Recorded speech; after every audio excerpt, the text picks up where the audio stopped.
This is going to be a video tutorial on how to set a custom slide size in Google Slides. I will be using a desktop PC for this. Let me jump over to my browser here. I have my browser open now and I am on Google Slides to set a custom slide size. Now if you change the size for one slide, you're changing it for all slides. That's the only way you could do it in Google Slides. But to change your slide size, you want to go up to the top up here, up to the File tab, click on File. Then you want to go down to where it says Page Setup and click on Page Setup.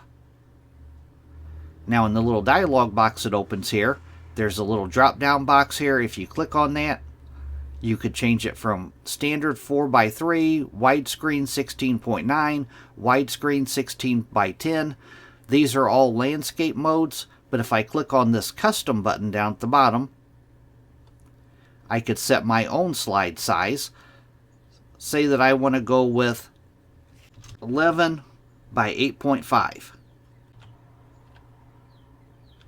Off to the right here, you have another little drop down. You could choose between inches, centimeters, points, or pixels. I'm going to stay with inches. This is the standard size of a sheet of paper, which makes it print friendly. I'm going to go down to the bottom. I'm going to click on Apply. That is how to set a custom slide size in Google Slides. Thanks for watching.